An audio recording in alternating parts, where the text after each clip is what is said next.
1월 10일 월요일 1인 말씀 묵상의 본문은 고린도 후서 11장 22절에서 27절까지의 말씀입니다. 그들이 히브리인이냐 나도 그러하며 그들이 이스라엘인이냐 나도 그러하며 그들이 아브라함의 후손이냐 나도 그러하며 그들이 그리스도의 일꾼이냐 정신없는 말을 하거니와 나는 더욱 그러하도다.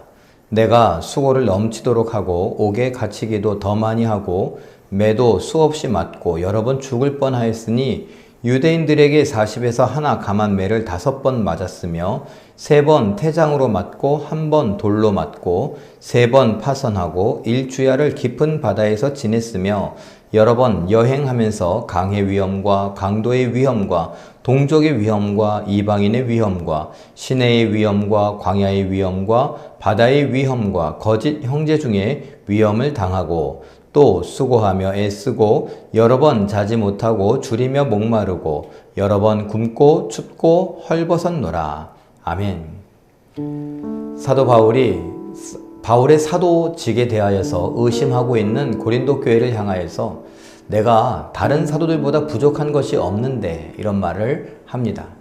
그러면서 뭐라고 하냐? 그들이 히브리이냐? 나도 그러하며 나도 그들과 다르지 않다. 오히려 나는 그들보다 더 많은 수고와 노력과 많은 아픔과 고통을 경험했다.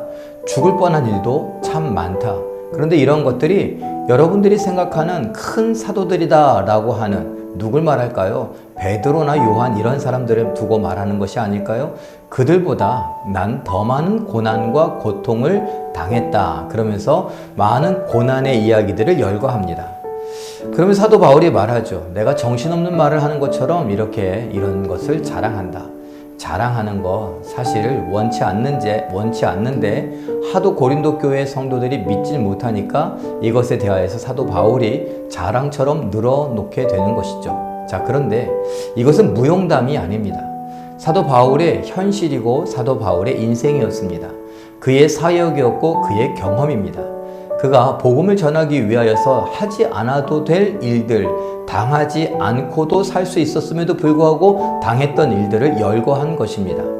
저는 그래서 이러한 이야기를 보면서 과연 나는 이런 일을 당했을 때 견디고 이기면서 끝까지 복음을 전할 수 있을까? 그리고 이러한 일을 경험하고 난 다음에 사람들이 알아주지 않는 것에 대하여서 나는 실망하지 않고 속상해하지 않으면서 계속해서 복음을 전할 수 있을까? 지금 고린도 후서를 쓰고 있는 사도 바울의 입장을 본다면 고린도 전서를 쓰고서 사람들에게 도전을 받습니다. 당신이 언제부터 사도가 되었는가? 라는 말이요. 사람들이 들어와서 사도 바울의 사도직에 대하여서 의심하게 된 것이죠. 제가 몇 번 말씀드린 것처럼 우리가 생각하면 언제 신학교를 다녔느냐? 몇 학번이냐? 누구 교수 밑에서 배웠느냐? 그리고 목사 안수는 언제 받았느냐? 이런 것들을 따지는 겁니다. 졸업장도 없고 강도사 인허증도 없고 그리고 목사 안수를 받은 그런 증명서 이런 것들이 없는데 도대체 어디에서 목사가 되었다고 어디에서 사도가 되었다고 우리에게 이런 말을 하느냐, 이런 도전을 받은 것입니다. 이 고생을 하고서 고린도 교회에 편지를 보냈는데 그리고 그런 반응을 받게 된 것이죠. 그리고 지금 뭐 합니까? 아유, 나 기분 나빠서 당신들하고 내가 연을 끊고 나는 아무것도 안 하겠다. 마음대로 하라고. 이런 것이 아니죠. 똑같이 고린도 후서를 쓰면서 두 번째 이 편지에 예수 그리스도의 사랑을 담습니다. 그래서 이야기하는 중에 있습니다. 그래서 저는 이 사도 바울의 정신없는 소리 같은 이런 자랑이라고 했던 이 말, 과연 나는 이런 고난이 나에게 찾아온다면 나는 견딜 수 있을까? 계속해서 복음을 전할 수 있을까? 라는 것입니다. 여러분은 어떻습니까? 이 말씀을 읽어보면서 사도 바울이 이런 고난을 당했다더라. 그 내용을 살펴보고 따져보고 야, 대단하다. 이런 것이 중요한 것이 아니죠. 만약에 이것이 성경 퀴즈에 나온다면 이것을 시험 보기 위해서 퀴즈를 맞추기 위해서 외울 수는 있지만 그것이 무슨 의미가 있겠습니까? 성경이 살아있다, 운동력이 있다, 생명력이 있어서 좌우의 날선 그 어떤 검보다도 예리하다. 이런 말씀은 이 말씀을 우리가 받을 때에 성령께서 주시는 새로운 마음으로 이 말씀을 통해서 내가 그 입장이 되어보는 것입니다. 그리고 사도 바울의 그 안타까운 마음들도 한번 살펴볼 것이고 그리고 내가 이런 고난을 당하면서 나는 계속해서 이런 안타까운 마음을 갖고 복음을 전할 수 있을까? 라는 것입니다.